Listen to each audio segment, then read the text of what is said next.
ನಾನು ಹೊರಗಡೆ ಬಂದ್ಮೇಲೆ ನೋಡ್ರೆ ಅಷ್ಟು ಸೀನ್ಗಳಲ್ಲಿ ಎಪಿಸೋಡ್ಗಳಲ್ಲಿ ಅದು ಹಂಗೆ ಓಡ್ತಾ ಇತ್ತು. ನಾನು ಅನ್ಕೊಂಡೆ ಆಯ್ತು ಬಿಡು ಪ್ರಪೋಸ್ ಮಾಡಿದ್ದಾನೆ ಒಪ್ಕೊಂಡೇನಮ್ಮ ಅಂತ. ನಾನು ಡೈರೆಕ್ಟ್ ಒಳಗಡೆ ಹೋದ್ಮೇಲೆ ನನಗೆ ಅವಕಾಶ ಸಿಕ್ತು ಕೇಳಕ್ಕೆ, ಅದಕ್ಕೆ ಕೇಳಿದೆ. ಆಮೇಲೆ ಅವ್ರು ಇಲ್ಲ ಅಲ್ಲ ಅಂತೆಲ್ಲ ನುಲ್ದಾಡ್ಬಿಟ್ರು ಇಬ್ರು ಸೇರಿ. ಆಮೇಲೆ ತ್ರಿವಿಕ್ರಮನ ಭವ್ಯ ಕೇಳಿದ್ಲು, ಎಲ್ಲಿ ನೀನು ಹೇಳಿದ? ಕರೆದೆ ವಿಕ್ಕಿನ. ನಾನು ವಿಕ್ಕಿ ನೀನು ಯಾಕಪ್ಪ ಪ್ರಪೋಸ್ ಮಾಡ್ಲಿಲ್ವೇನೋ ಭವ್ಯನ್ಗೆ ಅಂತ ಹೇಳಿದಾಗ ಹ್ಞೂ ಆಯ್ತು ಮಾಡಿದ್ದೀನಿ ಅಂತ ಒಪ್ಕೊಂಡ ಅವನು. ಅವಾಗ ಅವ್ರ ರಿಯಾಕ್ಷನ್ ನೋಡ್ಬೇಕು, ಅದು ತುಂಬಾ ಚೆನ್ನಾಗಿತ್ತು.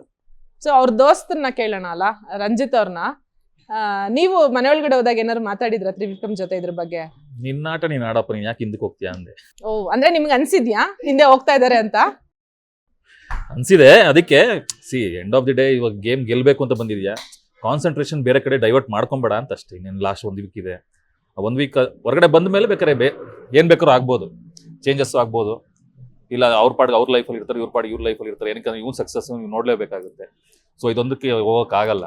ಸೊ ಹಾಗಿರ್ಬೇಕಾದ್ರೆ ನಾನು ಅದನ್ನೇ ಹೇಳಿದ್ದು, ನಿನ್ನಾಟ ನೀನಾಡು ಗೆದ್ಬಿಡ್ಬಾರ್ದು.